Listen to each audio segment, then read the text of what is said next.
じゃあいただきます。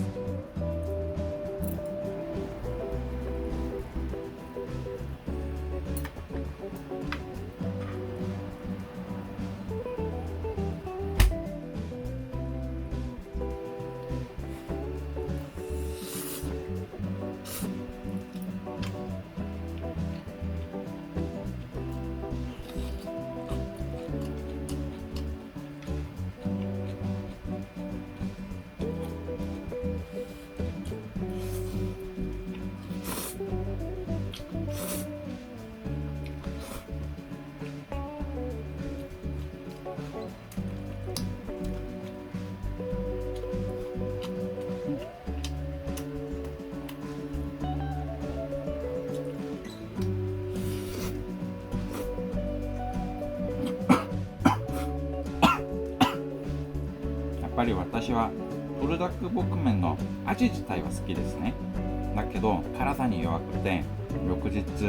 下痢したり韓国人っぽくなくちょっと辛さに弱いですよ。今回このラーメンだけじゃなくて、キャベツとネギと、あと家に冷凍していた鶏の身、これと一緒に混ぜて、あと砂糖もちょっと追加してて、全然食べれるぐらいのレベルになって、まあ私はどっちかといったらこっちの方が美味しいですね。そこまで辛くもないし、ブルダックボクメンのその味付けもちゃんと感じれるし、そんな難しくてもないし、私はコンロが1つだけなのでちょっと時間がかかったんですけれども、皆さんコンロが2つとかあってたら、麺を茹でるときにこのキャベツと鶏と一緒に炒めたら、すぐ作れるんじゃないかな。あと好みによってこのチーズとか海苔のふりかけとかかけてもいいかな。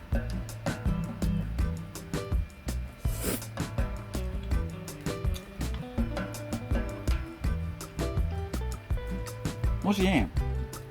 ご覧いただいている皆さんの中で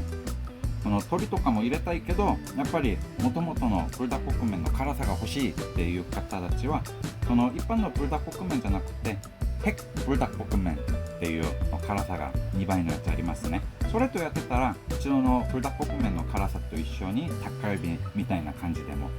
十分楽しめるかなと思います。のチーズが正解ですね。チーズやっぱりチーズブルダックボクメンみたいな感じもするし、タッカルビみたいな感じにしたいと思いましたら、パンプキンとかさつまいもとかマッシュルーム系でも入れてもいいし、タレだけがあったら麺じゃなくて米とか入れても、皆さんがよく言ってるタッカルビ屋さんのパックンバタッカルビのチャンの味もするかなと思いますね。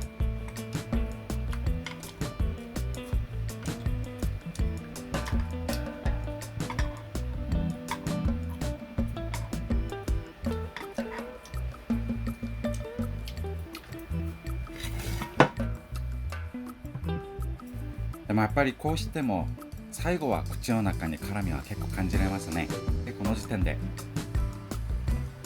じゃじゃん、豆乳とバナナのシェイクを作って食べようかな。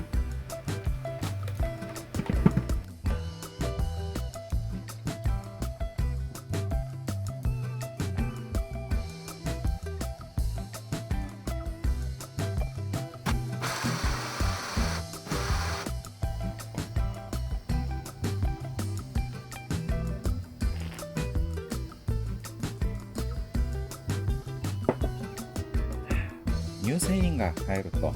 口の中の辛みは全て消えちゃいますね。